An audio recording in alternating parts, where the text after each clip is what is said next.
Adoramos a un Dios crucificado. Y aquí estamos en el Partenón, donde adoran a dioses y diosas de la antigua Grecia o a estas poderosas figuras. Mientras que el Dios verdadero se manifiesta en un hombre de 30 años, muriendo en un instrumento de tortura a las afueras de Jerusalén, diciendo: Dios mío, ¿por qué me has abandonado? Ese era el mensaje de Pablo. Pablo decía: es ilógico para los griegos y un escándalo para los judíos. En otras palabras, lo que estoy diciendo debería molestar a todos. Nadie lo entenderá. Un hombre de 30 años muriendo en un terrible instrumento de tortura diciendo: ¿por qué me has abandonado, Dios? Ese es Dios, el Dios verdadero. Es Dios que se revela precisamente en esta cara del amor compasivo y del abandono hasta el punto de la muerte. Es la dinamita del cristianismo. Dios no resucitó a Julio César, ni a Carlomagno, ni a Gengis Khan. Resucitó a Jesucristo. Y esa es la diferencia. El verdadero Dios se revela así.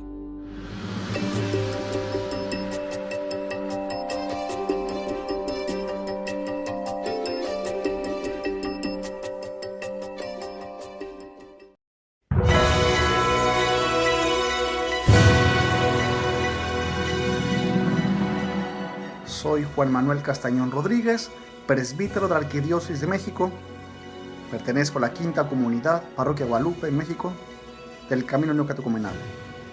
Actualmente soy misionero itinerante en la península de Yucatán, formando parte de un equipo de evangelización.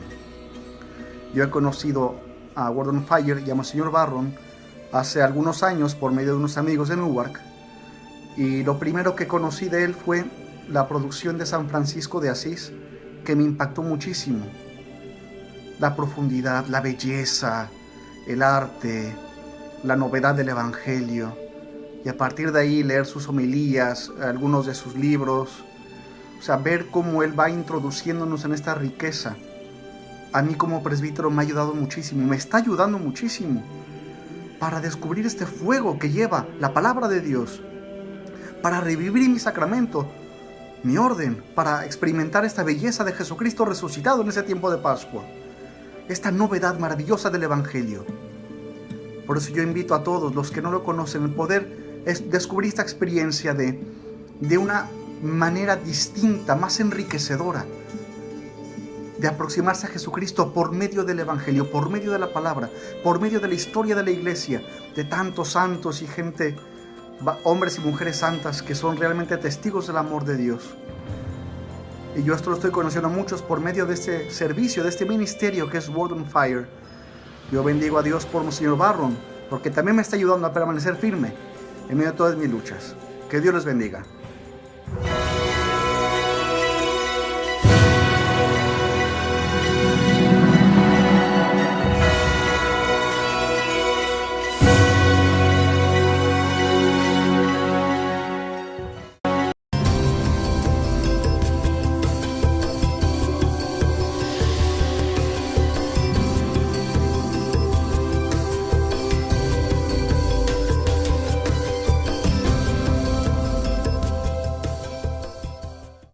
Jesús era en su época y después de su resurrección muy desconcertante. Era muy subversivo y yo quiero recuperar eso. Jesús es el Señor.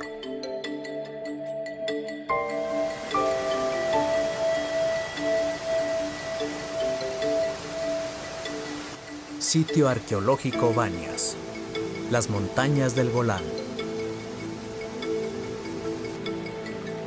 En cierto momento, después de su aparición pública, Jesús viajó con sus discípulos al extremo norte de la tierra prometida, a la región de Filipo de Cesarea, cerca de las montañas del Golán.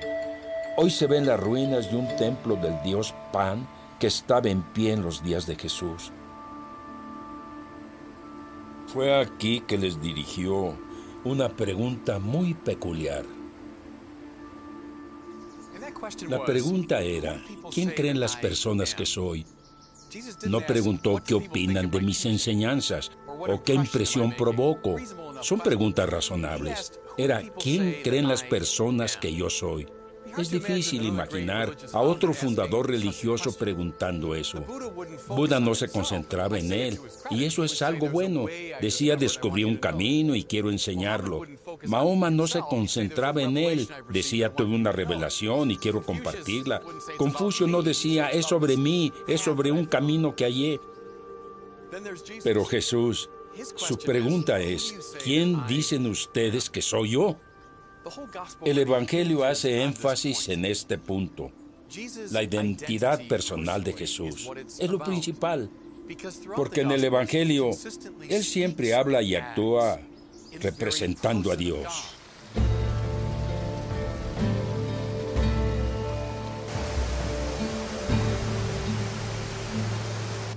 En el Evangelio de Lucas, Jesús dice, si no me aman a mí más que a su propia vida, más que a sus padres, no me merece. Podrían imaginar a un líder religioso diciendo, si no aman a Dios más que a su propia vida. Pero decir, si no me aman a mí más que a lo más preciado en el mundo.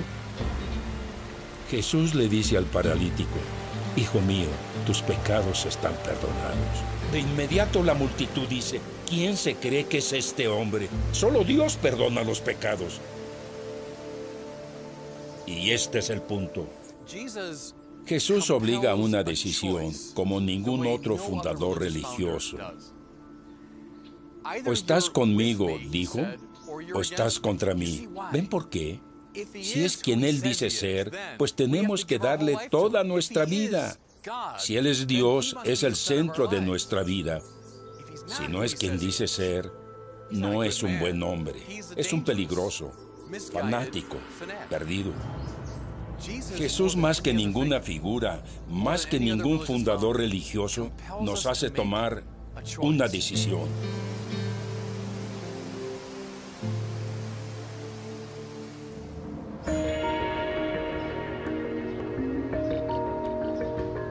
Galilea, Israel.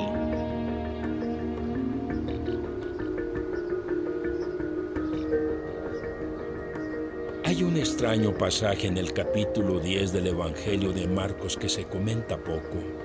Jesús y sus discípulos van caminando de Galilea en el norte a Jerusalén en el sur. Marcos dice, y se dirigían a Jerusalén, y Jesús iba al frente, y estaban asombrados. Y al seguirlo, sentían miedo.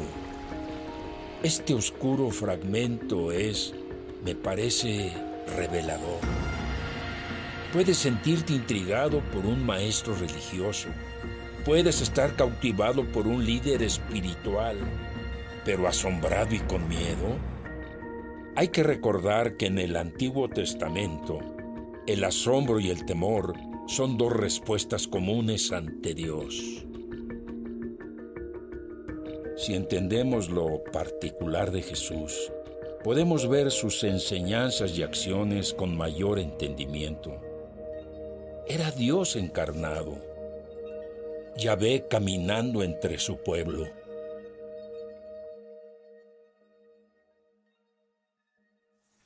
Jesús es extraño y voy a resistir la tentación de domesticarlo y volverlo un ancestral Deepak Chopra, con interesantes ideas espirituales con los evangelios, siendo unas historias que las ejemplifican. Él era extraño y dicen que sentían asombro y miedo. Creo que Deepak Chopra no provoca asombro ni temor. Lo ven como interesante, pero no se asombran ni le temen.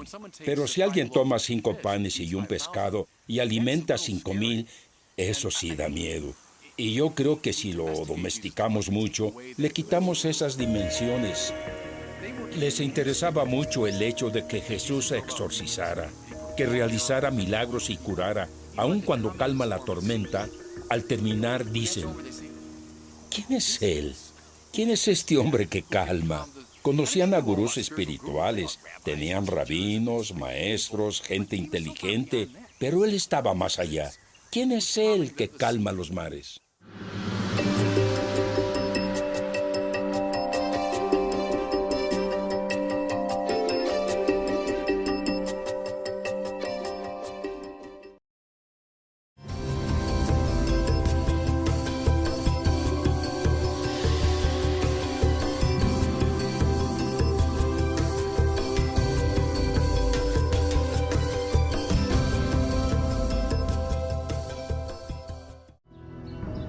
Estoy ante las ruinas de una sinagoga del siglo IV. Fue construida en el sitio de la sinagoga de Cafarnaúm, donde Jesús mismo enseñó. Después de la multiplicación de los panes y los peces, después de caminar sobre el mar, vino aquí. La gente lo seguía y les dijo: no busquen el pan que perece, busquen el alimento que da la vida eterna. Yo soy el pan de vida que ha bajado del cielo. Mi carne es alimento para alimentar al mundo. Sería difícil imaginar algo más teológicamente problemático y, si puedo ser claro, más desagradable para un judío del siglo I que esas palabras. En el Antiguo Testamento se prohíbe comer carne animal con sangre. Y aquí está un ser humano diciendo: quiero que coman mi cuerpo y beban mi sangre. Cuando protestaron, como seguro hicieron, Jesús tuvo muchas oportunidades de hacer su lenguaje más espiritual, más metafórico. A lo que me refiero es algo muy simbólico. No lo hizo. Dijo: a menos que coman la carne del Hijo del Hombre y beban su sangre, no tendrán vida. Y las palabras en griego son interesantes. Usó la palabra trogin, no fagin. Fagin era la palabra común para seres humanos comiendo. Trogin era la forma en que un animal comía, como royendo. A menos que roan la carne del Hijo del Hombre y beban su sangre, en otras palabras, cuando rechazan el realismo físico, Jesús lo intensifica.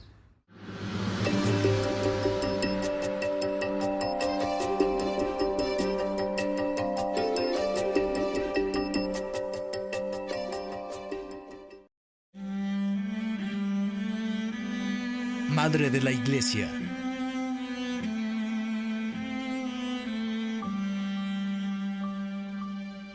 María Inmaculada, la Madre de Dios, elevada en cuerpo y alma al cielo, no solo tiene un interés histórico, ni es solo un poderoso ejemplo espiritual. Más bien, como Reina de los Santos, María es una presencia continua, activa en la vida de la Iglesia. Su tarea básica, como siempre, es atraer personas a la comunión con su Hijo. La Iglesia cree que de una manera misteriosa, María sigue diciéndole sí a Dios y continuando su misión.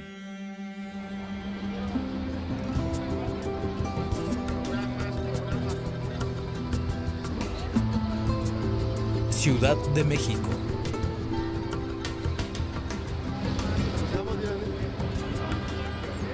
Literalmente, hay miles de reportes de apariciones de la Santísima Madre en todos los siglos católicos. Ya exploramos la aparición a Bernadette en Lourdes.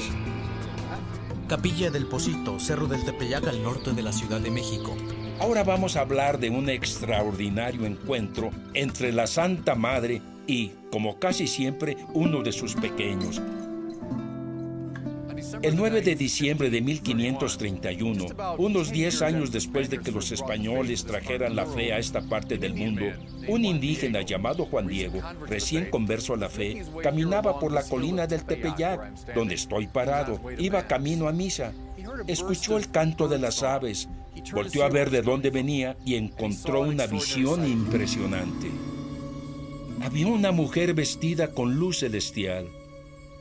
Se presentó como la Madre del Altísimo y tenía una simple petición para Juan Diego. Quería que el obispo le construyera un templo aquí en su honor. Siendo un hombre sencillo y humilde, Juan Diego fue directo con el obispo, le contó la historia y él lo escuchó, pero también dijo: quiero una señal. Juan Diego volvió al Tepeyac el 12 de diciembre. Ella le pidió que se quitara la tilma, que era una prenda humilde que usaban los campesinos. Estaba hecha de fibras de cactus, y en esa tilma le ayudó a juntar unas rosas que estaban retoñando a pesar de la época del año.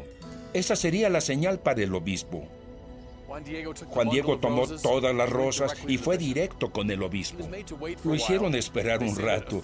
Dicen que el asistente del obispo quería averiguar qué tenía la tilma, pero no se las mostraba.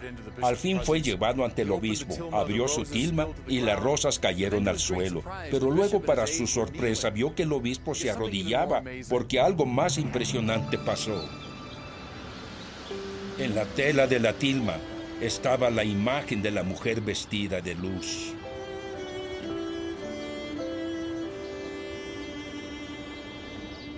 Basílica de Guadalupe, colina del Tepeyac, norte de la Ciudad de México.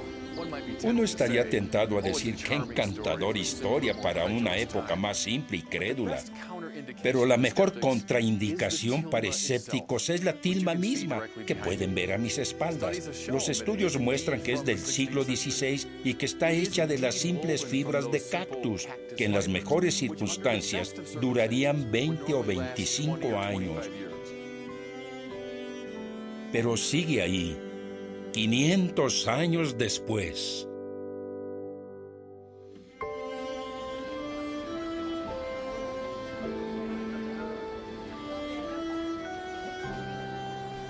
Y la imagen, la extraña y hermosa imagen.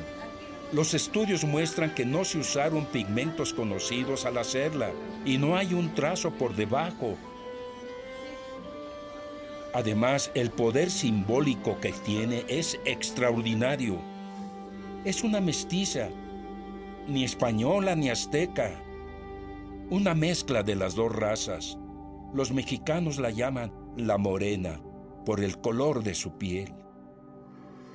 La cinta que usa es un signo azteca de embarazo. Está sobre el sol y la luna, y su manto tiene estrellas. Sol, luna y estrellas eran dioses para los aztecas. Esta mujer es más grande que ellos. Al mismo tiempo mantiene la mirada abajo y sus manos en oración, sugiriendo que hay alguien más grande que ella. Y su nombre, Guadalupe, probablemente es una deformación española de la palabra Coatlaxupe, que significa aquella que aplasta a la serpiente. La serpiente era otra divinidad azteca importante, y la que aplasta a la serpiente es aquella predicha por el libro del Génesis.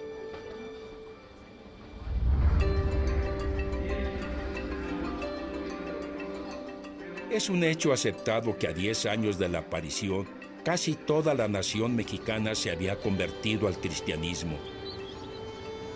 9 millones de personas. Son más o menos 3,000 personas por día por 10 años. Un mini Pentecostés diario por una década. Y la imagen continúa encantando, fascinando y atrayendo.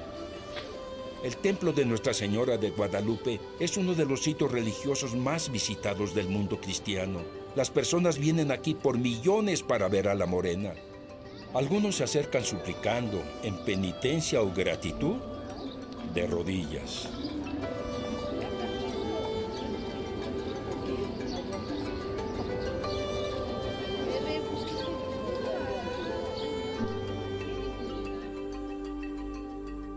Literalmente hay decenas de miles de historias de María y apariciones en todos los siglos. Creo que muchas de ellas, si no la mayoría, son cuestionables. Pero hay algunas, sin embargo, que no puedes ignorar y que se quedan en la mente. Hay algo en los detalles, algo en la integridad de la historia, pero también diría en las consecuencias. Se juzga el acto espiritual por su fruto. ¿Cuál fue el resultado? Si ven un lugar así, se puede ver lo masivo. Para empezar, la conversión de México, que es lo más extraordinario de Guadalupe. A 10 años de la aparición, todo el país se convirtió. Los franciscanos, 10 años antes de la aparición, habían logrado muy poco. Juan Diego era alguien raro, un azteca que se hizo cristiano, y después de Guadalupe, todo el país se convirtió. Y hasta este día, casi 500 años después, las personas aún vienen a verla. A diferencia de aquellas personas que en un paso a desnivel en Chicago vieron a María en el salitre, ¿lo recuerdan? Bueno, a nadie le preocupa, no hubo un efecto, nadie va ahí hoy en día. Hay que juzgar las cosas por el fruto, por las consecuencias.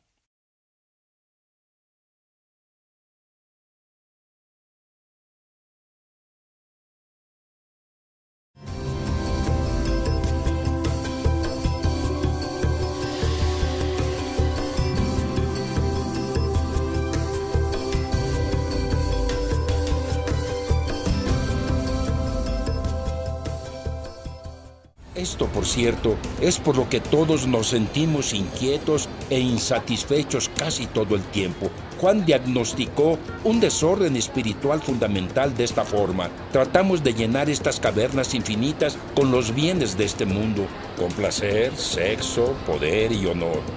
Esto lleva, como ya hemos visto, a una adicción, mientras probamos más y más de estos bienes que no nos llenan. O si no, nos dice, cubrimos dichas cavernas fingiendo que no están ahí. Vivimos la vida de manera por completo superficial, ignorando la profundidad interna.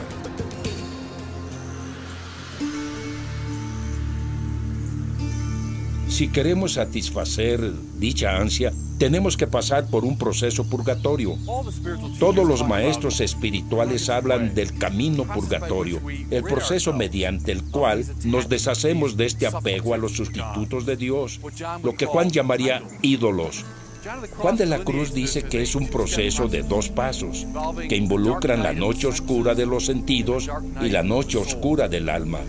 Es importante hacer notar que no tiene nada que ver con puritanismos, nada con repudiar las bondades del mundo. Juan afirma la bondad del mundo a cada paso. Y segundo, aunque estos pasos son dolorosos, no tienen nada que ver con la depresión psicológica. Son, creo yo, antídotos prácticos contra la idolatría.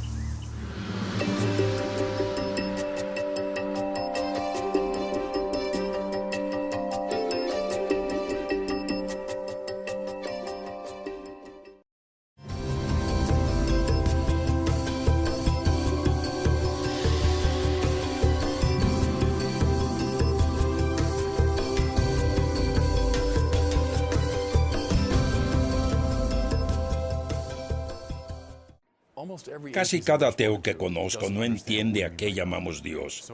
Y lo que un ateo niega, yo también lo negaría. Muchos ateos niegan que haya un ser supremo, ya sea parte del mundo o algo por encima de este. Yo también lo negaría. O Dios es un lejano objeto que tal vez inició el mundo y luego se retiró, también lo negaría y estaría de acuerdo con los ateos. La mayoría de los ateos ven a Dios como competencia con nosotros. Parece que si Dios tiene gloria, nos toca menos gloria. Si Dios está a cargo, yo no estoy a cargo. Pero es justo lo que Tomás de Aquino dijo. Es que Dios no es nuestra competencia. Si Dios fundamenta nuestro ser, entre más gloria demos a Dios, nos elevamos más. Yo diría que estoy de acuerdo con la mayoría de los ateos. Tienen razón en negar este falso Dios, pero al verdadero Dios, creo que también ellos lo anhelan.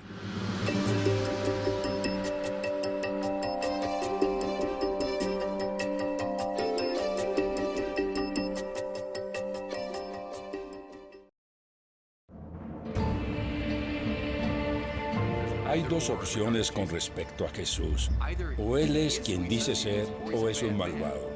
Se elimina el punto medio que muchos aceptan hoy. Dicen, no creo que sea Dios, pero es un interesante e inspirador maestro de religión. De hecho, no lo es. Es una rara y peligrosa figura. Y él mismo decía, o estás conmigo o estás contra mí. Te unes a mí o desapareces. Exige una decisión como ningún otro fundador religioso.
Asombrado y temeroso, Jesús como Dios y humano.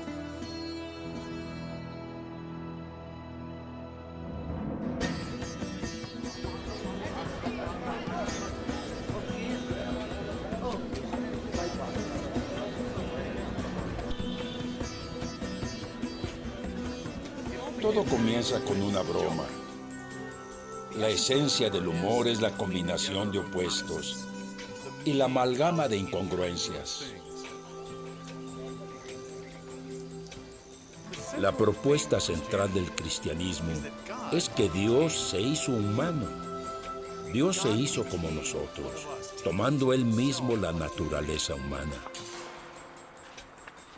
Y para hacer la broma más aguda, Dios no apareció en un gran centro cultural, no apareció en Roma, no apareció en Atenas o Babilonia, apareció aquí, en Belén. Hoy en día es un humilde lugar y lo era aún más en esa época. San Pablo decía, aunque tenía la naturaleza de Dios, la pretensión de Jesús no era igualarse con Dios, más bien se vació y tomó la forma de un esclavo. El amo del universo se convirtió, por amor, en nuestro esclavo, y la broma recae en nosotros.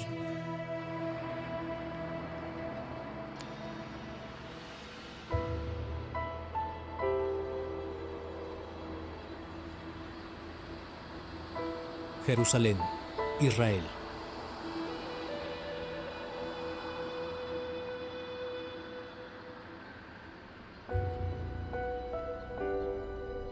Jesús creció en el anonimato.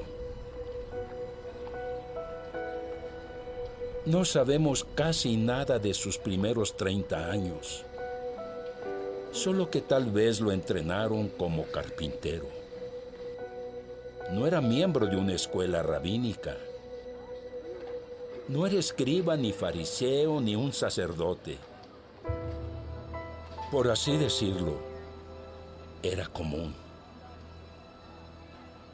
Pero apareció en escena hasta que cumplió 30 años, de manera muy extraordinaria.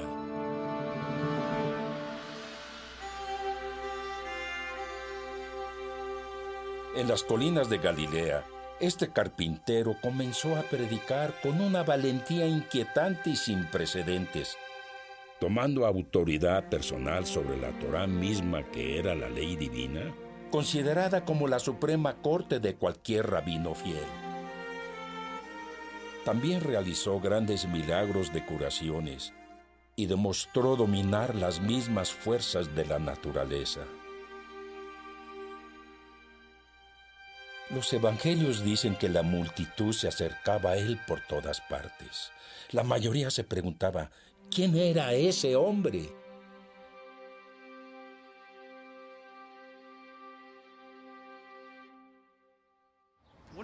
Uno de mis temores es que Jesús sea domesticado y que sea lindo y gentil, capaz de transmitir su moralidad, que sea como otras figuras y que luego sea olvidado, que sea como los demás, solo un eco de muchas otras figuras espirituales. Si pasara eso, todo se derrumbaría. Jesús era en su época y después de su resurrección muy desconcertante, era muy subversivo y yo quiero recuperar eso. Jesús es el Señor.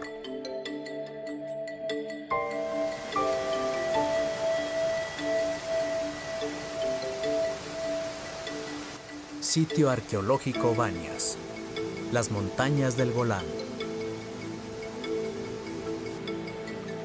En cierto momento, después de su aparición pública, Jesús viajó con sus discípulos al extremo norte de la tierra prometida, a la región de Filipo de Cesarea, cerca de las montañas del Golán. Hoy se ven las ruinas de un templo del dios Pan que estaba en pie en los días de Jesús. Fue aquí que les dirigió una pregunta muy peculiar. La pregunta era, ¿quién creen las personas que soy? No preguntó qué opinan de mis enseñanzas o qué impresión provoco. Son preguntas razonables. Era, ¿quién creen las personas que yo soy? Es difícil imaginar a otro fundador religioso preguntando eso.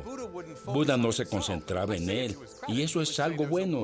Decía, descubrí un camino y quiero enseñarlo. Mahoma no se concentraba en él. Decía, tuve una revelación y quiero compartirla. Confucio no decía, es sobre mí, es sobre un camino que hallé. Pero Jesús, su pregunta es, ¿quién dicen ustedes que soy yo? El Evangelio hace énfasis en este punto. La identidad personal de Jesús es lo principal, porque en el Evangelio Él siempre habla y actúa representando a Dios.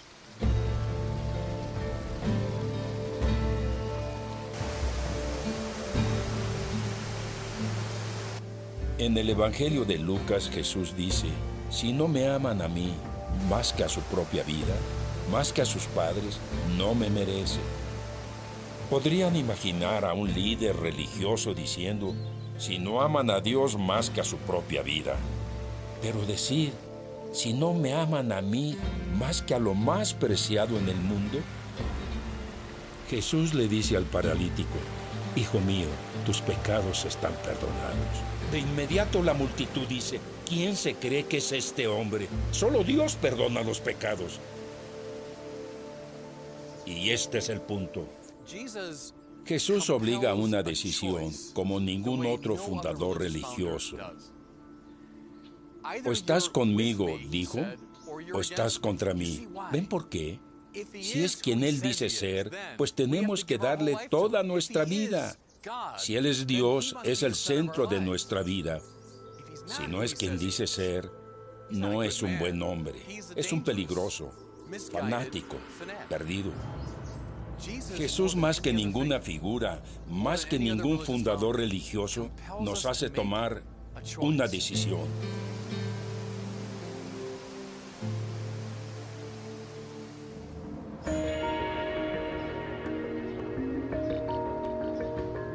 Galilea, Israel.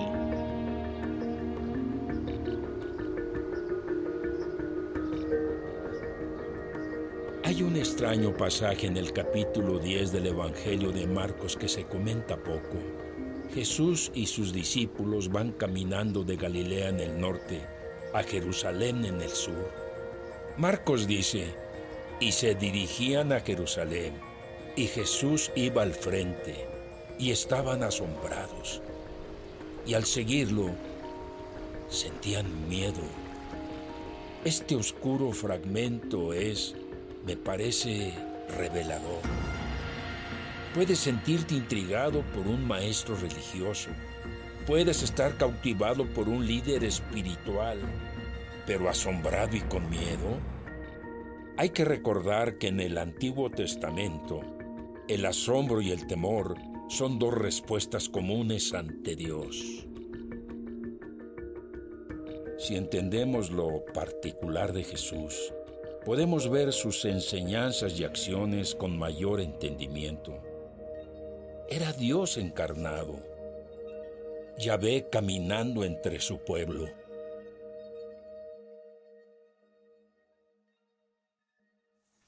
Jesús es extraño y voy a resistir la tentación de domesticarlo y volverlo un ancestral Deepak Chopra, con interesantes ideas espirituales con los evangelios, siendo unas historias que las ejemplifican. Él era extraño y dicen que sentían asombro y miedo.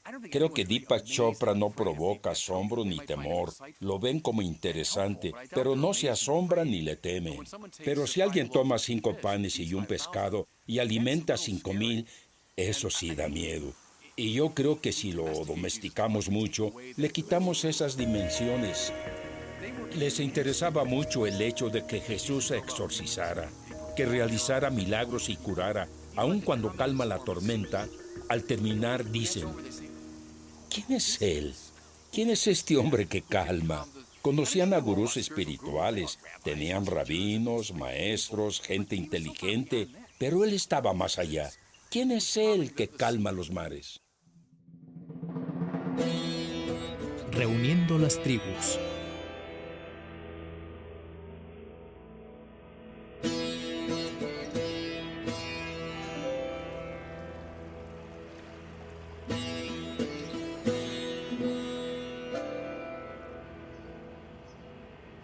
Los israelitas antiguos esperaban con ansias que Yahvé cumpliera 4 promesas: que reuniría a todo su pueblo, purificaría el templo sagrado de Jerusalén, vencería a los enemigos de Israel y reinaría como el Señor de las naciones. Lo que asustó a los primeros seguidores del Señor era que Jesús mismo cumplió estas cosas, pero de manera muy inesperada.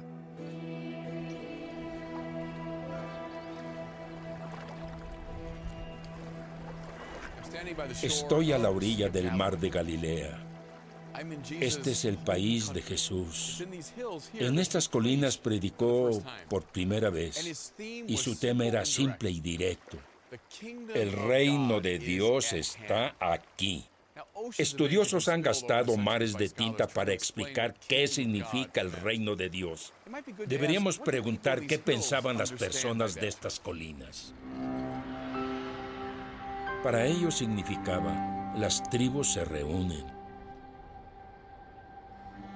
En el Antiguo Testamento, Dios aparece como una fuerza que reúne. Dios forma al pueblo de Israel como su rebaño, y luego usa al pueblo de Israel como un imán para reunir a las otras naciones. ¿Cómo Jesús, Yahvé, hecho hombre, consiguió esto? Practicaba la comunión de una mesa abierta, invitando a sus festines a pecadores, prostitutas, recolectores de impuestos, enfermos y olvidados. No solo ejemplificaba la virtud de la inclusividad, era Yahvé reuniendo a su pueblo. También explica por qué curó a tantos. En la sociedad de su tiempo, las enfermedades físicas eran como maldiciones, y en muchos casos la enfermedad o deformidades le impedían a la gente adorar con el resto de la comunidad.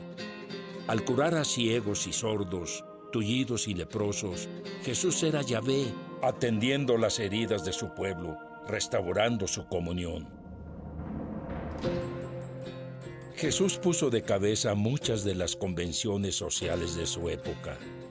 En la Palestina del primer siglo, los hombres no hablaban con mujeres en público, pero Jesús habló abiertamente con la mujer del pozo. Un judío piadoso se consideraría ritualmente sucio por tocar a un muerto, pero Jesús toca el cadáver de la hija de Jairo al devolverla a la vida.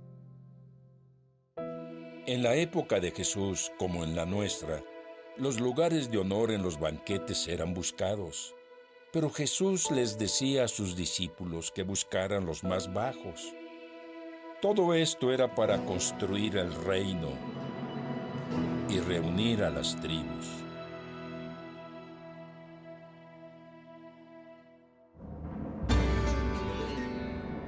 Purificando el templo de Dios.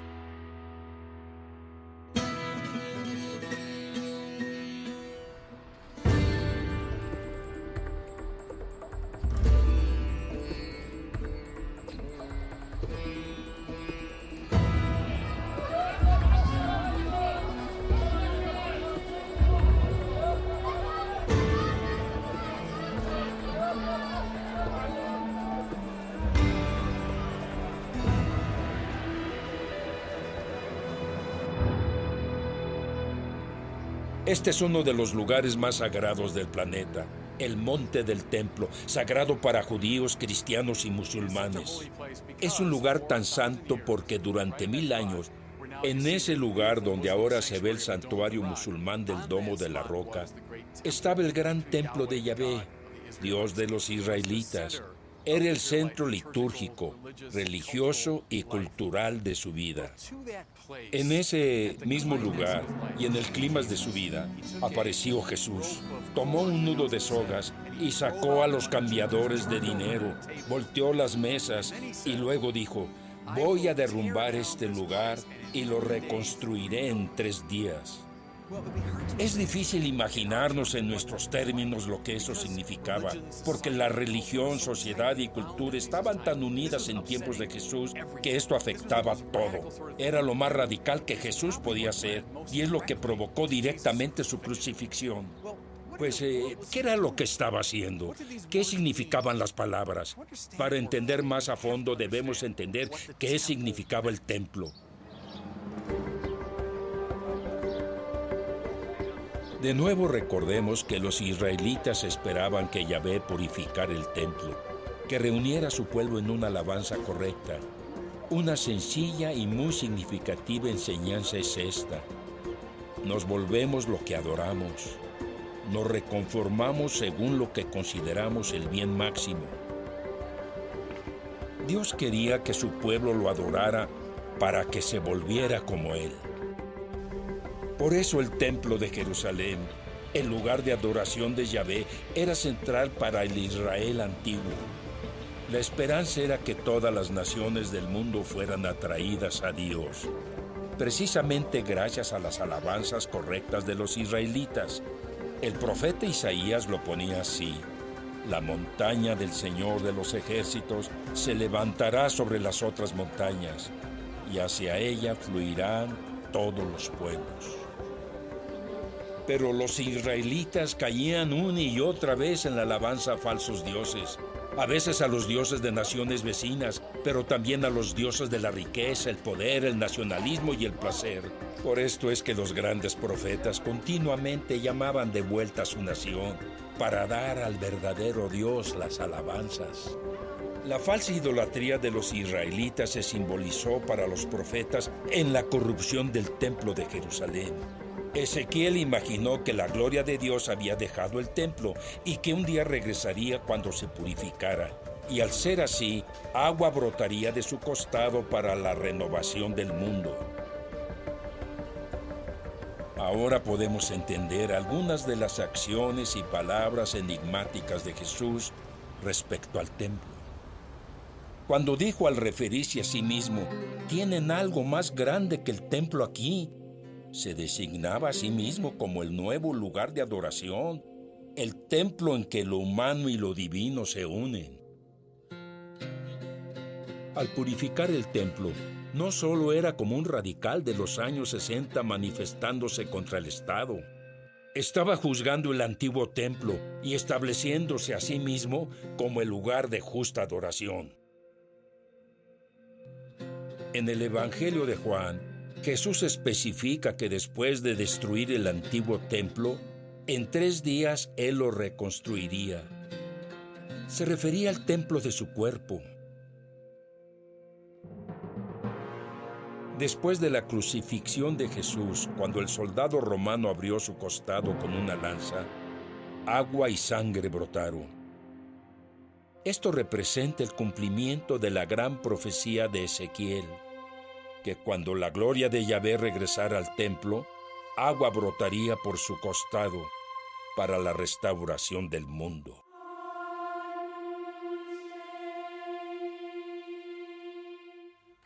Un punto importante a considerar es que Jesús mismo es el nuevo templo. Dice: derrumbaré el antiguo y lo reconstruiré en 3 días, hablando del templo de su cuerpo. Jesús, resucitado y ahora el Señor de la iglesia, sigue siendo el lugar de alabanzas. Jesús es por sí mismo puro y la iglesia participa de esto. La iglesia comparte el poderío de Jesús en sus sacramentos, en sus santos, en sus estructuras. La iglesia permanece pura y es el lugar de justa alabanza. Pero la iglesia está hecha de humanos pecadores y por muchos siglos se han visto malos comportamientos, mucha corrupción y negatividad. Pablo dice que tenemos este tesoro en vasijas terrenales. El tesoro es Cristo. Él mismo es el nuevo templo. Los tesoros, los sacramentos, la liturgia, los santos, contenidos en vasijas débiles y frágiles. Ahí entra la corrupción. Y sí, la iglesia siempre debe purificarse. Y es Cristo quien, operando desde la iglesia, la limpia. El guerrero davídico.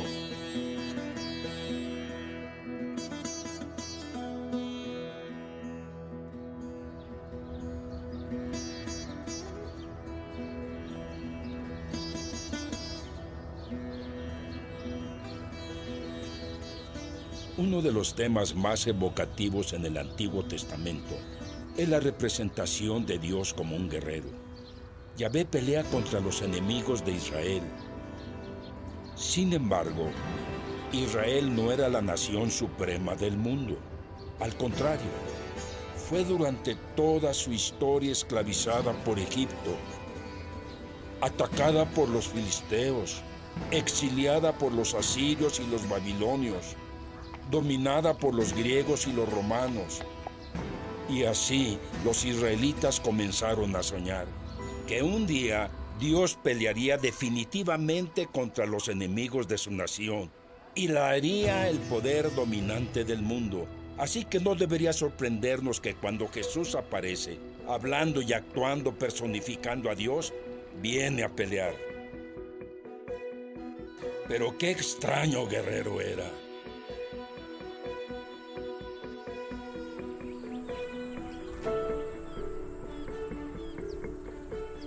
Belén.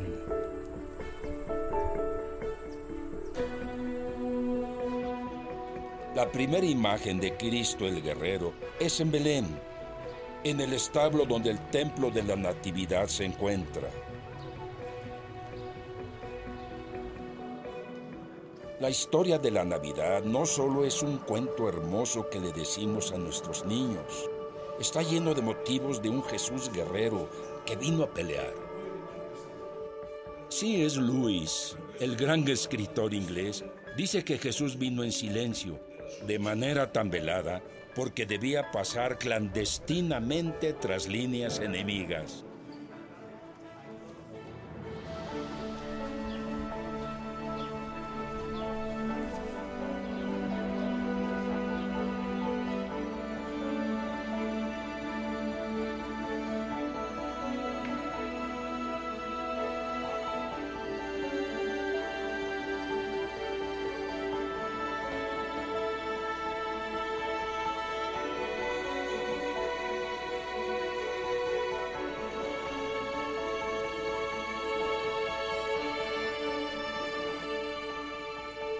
Si leemos el pasaje de Lucas de la Natividad, vemos estos motivos de guerrero claramente.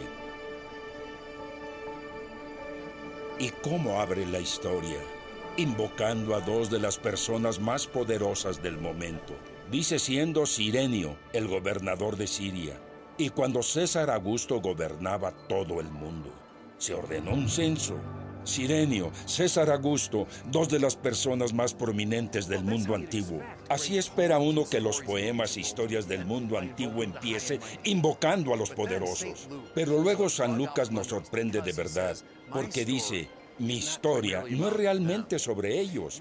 Mi historia es sobre una pareja que pasa de un lugar polvoriento del imperio de Augusto a otro. Sobre María y José viniendo aquí a Belén. Y la historia se desarrolla como un cuento de dos emperadores, Augusto en Roma y el verdadero y nuevo emperador, Cristo Jesús. Nos dicen que María vino a Belén, a este lugar. No había cuartos en la posada, así que nació en una cueva, un establo, con los animales alrededor. ¿Quién era la persona mejor protegida en el mundo antiguo? Tenía que ser César Augusto en Roma. Pero el verdadero y nuevo emperador llega, y llega desprotegido. Imaginen un bebé recién nacido, que no puede ni levantar la cabeza siquiera envuelto en pañales de tela. ¿Pueden imaginarse algo más débil o más vulnerable? ¿Quién era la persona más poderosa del mundo antiguo? César Augusto en Roma. El nuevo emperador, el verdadero, no es poderoso de manera mundana, sino alguien dispuesto a ser envuelto y vulnerable por amor. ¿Quién es el mejor alimentado del mundo antiguo? Tenía que ser César Augusto. Un tronar de dedos y tendría todo el placer que quisiera, y muchos diríamos, eso es esencial para la buena vida.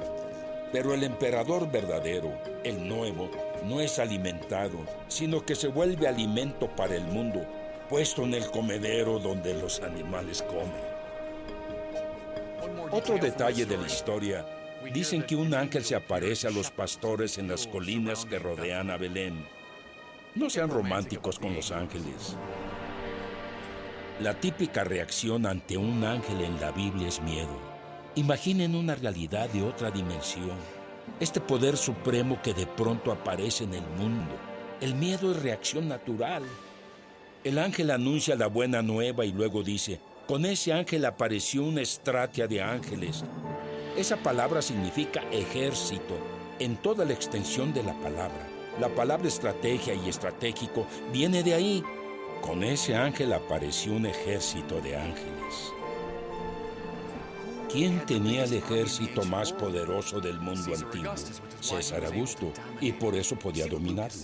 Lo que Lucas nos dice es que su ejército no es nada comparado con el ejército de este niño rey. Esta estratia, este ejército de ángeles que pelearán no con débiles armas mundanas, sino con valor y justicia y no violencia. El niño rey tiene al mejor ejército. Hay una línea del profeta Isaías que dice: cuando el Mesías venga, será como si Yahvé, descubriendo y remangándose su santo brazo, mostrará todo su poderío para la conquista. Es un gran detalle. El santo brazo de Yahvé es el brazo del niño Jesús saliendo de la cuna. ¿Quién esperaría que el poder de Dios llegara de esa forma? Pero la batalla que comienza aquí, la alineación de dos emperadores, llega a su clímax en la cruz. Y es aquí que el niño rey, ahora adulto, se enfrenta a su batalla final.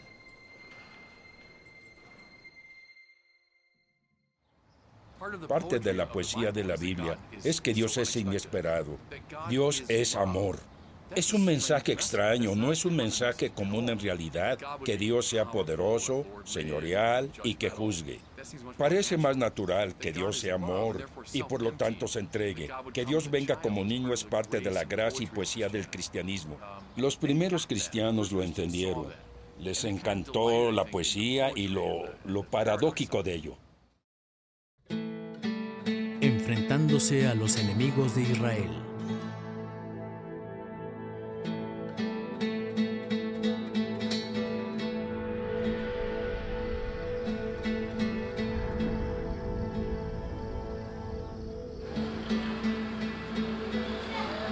Antigua ciudad de Jerusalén, Israel.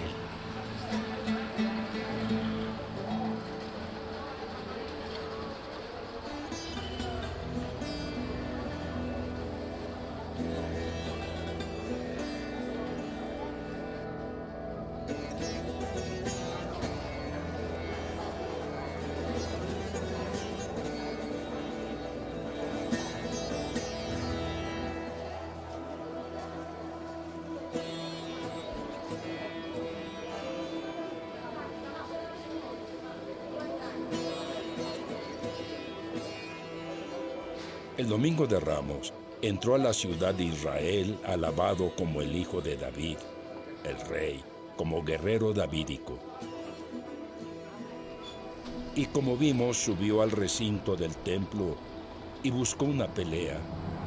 Al avanzar la Semana Santa, fue como si todos los poderes a los que se enfrentó desde que nació salieran con toda la fuerza a atacarlo. Iglesia del Santo Sepulcro.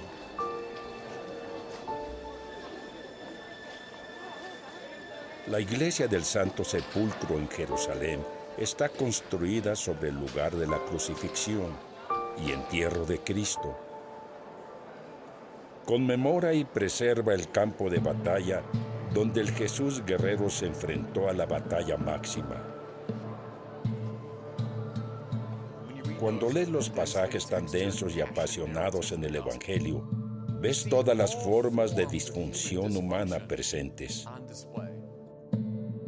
Jesús se enfrenta al odio, la negación, la traición, la violencia, la estupidez, la injusticia institucional, crueldad incomparable, como si toda la oscuridad humana pareciera enfrentarlo. Aquí en el Monte Calvario enfrenta una pelea final, pero responde: con no violencia. Más bien permite que toda la oscuridad le caiga encima. Pone sobre sus hombros los pecados del mundo y dice: Padre, perdónalos.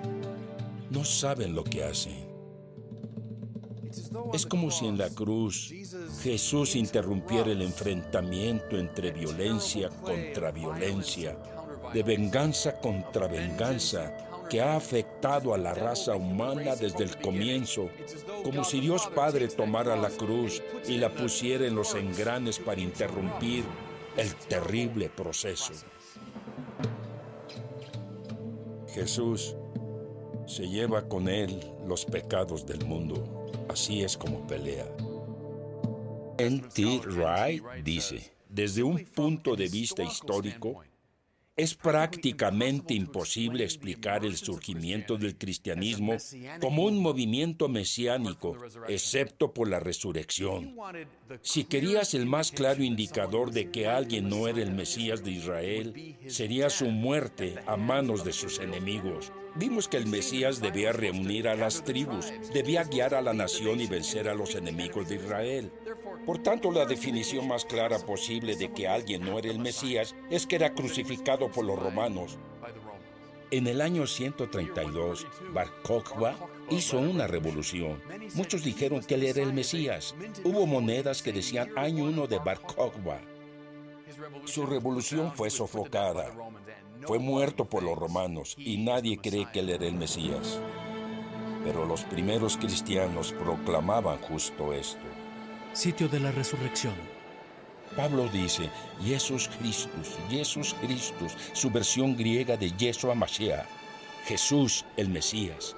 Los primeros discípulos murieron por él. Fueron al fin del mundo proclamándole rey de los judíos. ¿Cómo explicar eso si no por la verdad de la resurrección de Cristo entre los muertos? Muchos estudiosos modernos tratan de refutar la resurrección. Es un mito, una leyenda, un símbolo de que la causa de Cristo sigue viva y es un gran hombre que vive con Dios. Por favor, nadie del primer siglo habría encontrado nada convincente en eso. ¿Se imaginan a Pablo entrando a Corinto y diciendo, quiero proclamar a un muerto que es muy inspirador? Nadie lo tomaría en serio. Lo que Pablo decía en Corinto una y otra vez fue anástasis, resurrección. Ese fue el primer gran mensaje cristiano. El Evangelio dice que Jesús resucitado se aparece a los discípulos en una habitación. Hace dos cosas. Primero muestra sus heridas. No olviden lo que el pecado del mundo hizo. Pero luego dice, Shalom, paz. Esta es la paz que el mundo no puede dar. El amor de Dios es más poderoso que nuestros enemigos, el pecado y la muerte. Es precisamente por eso que Pablo, al ver a Cristo resucitado, dice, estoy seguro de que ni la muerte, ni la vida, ni los ángeles, ni las potestades, ni ningún poder podrán separarnos del amor de Dios. ¿Cómo lo sabe? Porque matamos a Dios.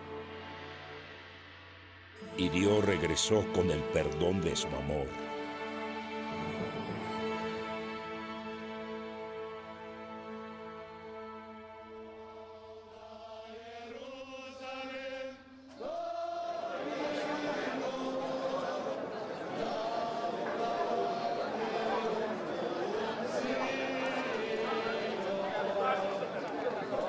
Esto es la investidura de los patriarcas latinos, de los que son obispos de esta iglesia, que de alguna manera es la iglesia madre del cristianismo en Jerusalén, y marchan como una milicia a esta iglesia de no violencia. Jesús el guerrero ganó la batalla peleando contra el pecado y la muerte, y es apropiado acompañar esto con una marcha militar. Pero no es la manera de siempre, es una nueva forma de pelear que venció aquí, en este lugar.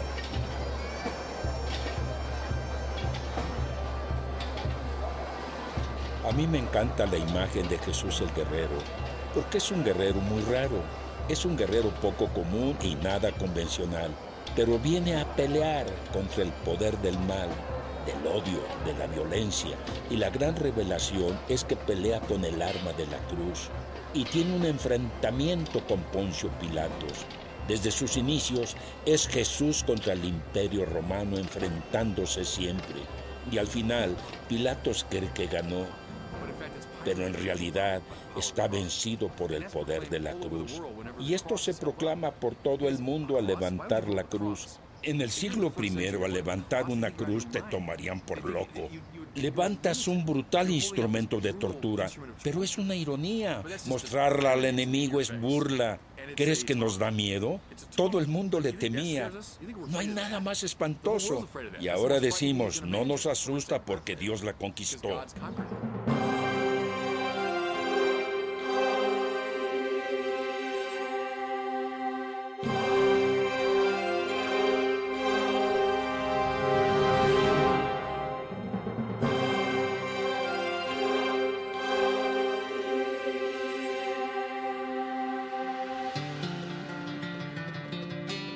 Reinando sobre todas las naciones.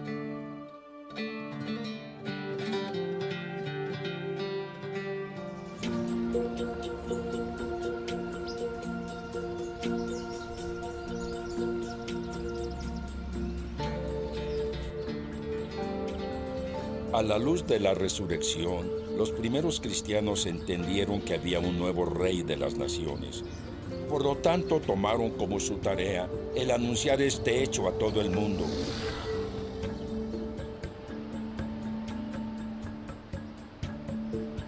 Si hoy alguien tuviera un mensaje que quisiera que le llegara a todo el mundo, iría a Nueva York, o a Los Ángeles, o a Londres. Los primeros creyentes en Cristo fueron con una esperanza similar a Roma. Roma, Italia.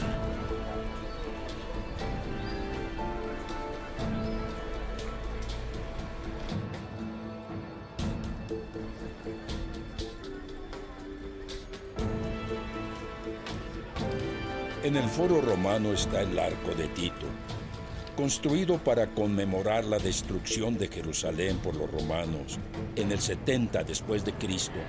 Pueden ver por dentro del arco una imagen de soldados romanos llevándose la menorá del templo. Los soldados y quienes hicieron el arco debieron pensar, es el fin de la religión judía, es el fin del Dios de Israel.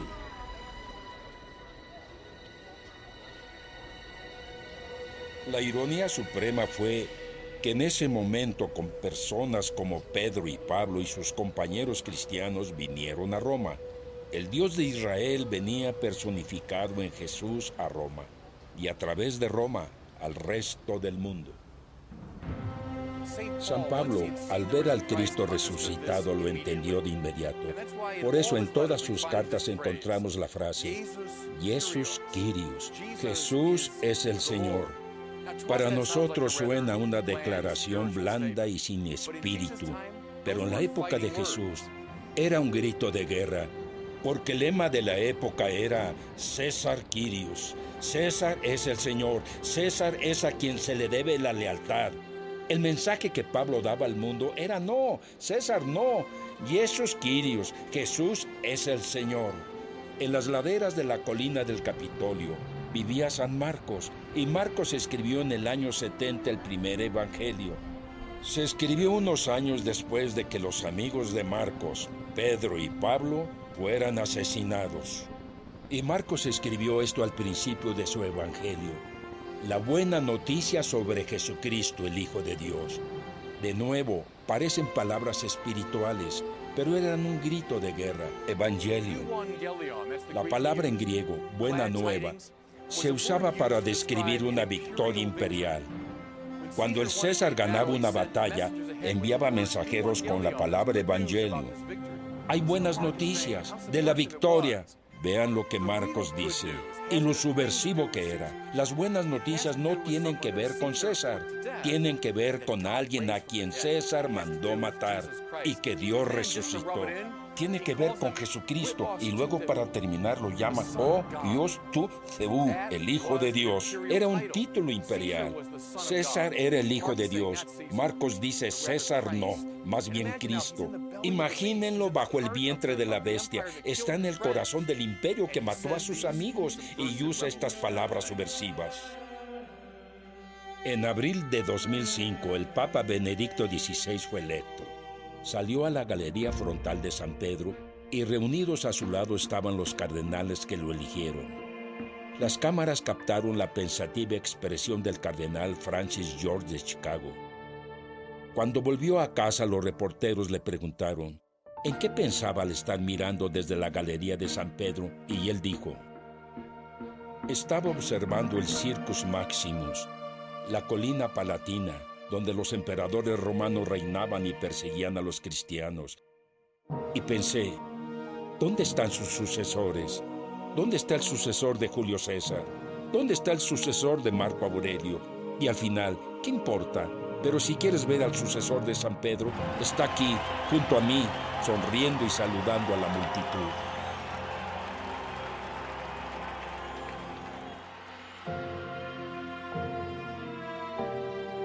Jesucristo es el Señor. Quiere decir que César no es el Señor, que sus descendientes no son el Señor. Jesucristo, resucitado entre los muertos, es a quien debemos la máxima lealtad.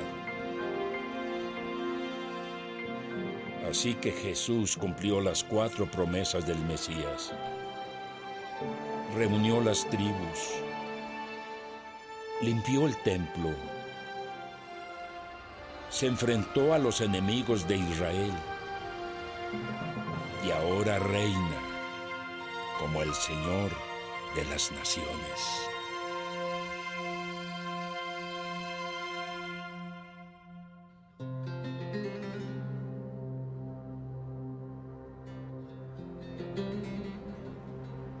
El Coliseo.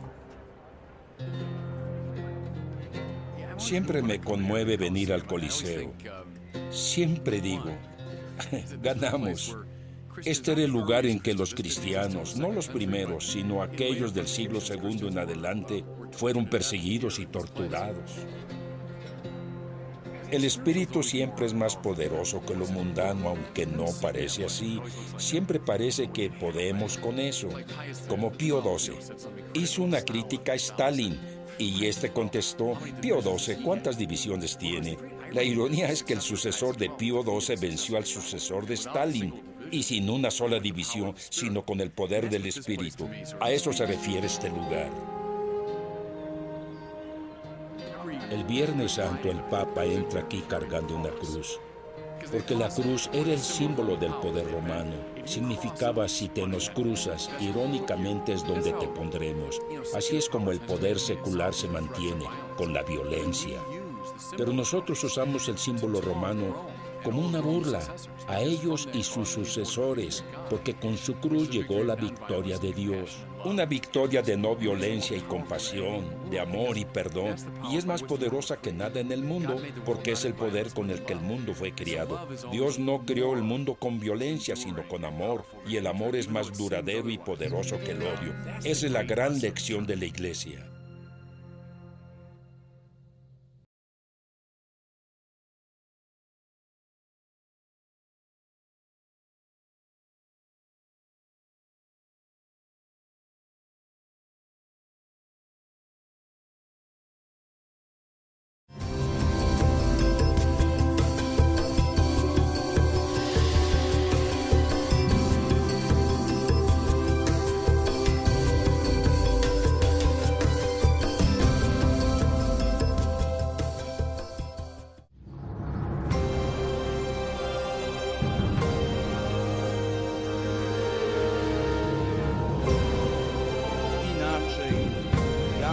Varsovia, Polonia, 2 de junio de 1979. Si alguien me hubiera dicho cuando era niño en los años 70 que la Unión Soviética y el comunismo caerían con apenas un disparo y que uno de los principales responsables sería el Papa de Roma, no lo habría creído. Pero es lo que pasó.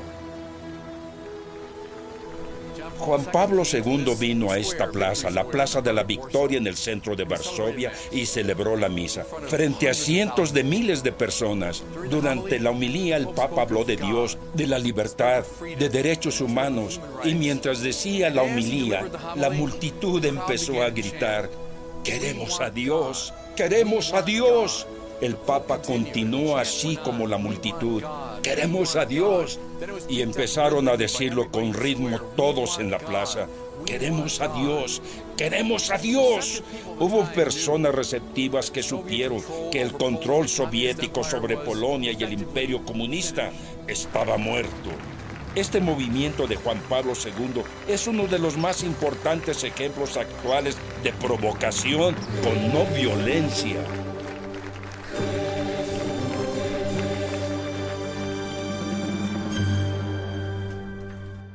A veces en nuestro mundo conflictivo y caído, solo podemos resistir la violencia con la violencia. Es cierto, por eso la Iglesia tiene una doctrina de guerra justa. Solo podemos hacer eso en un mundo de mucha violencia.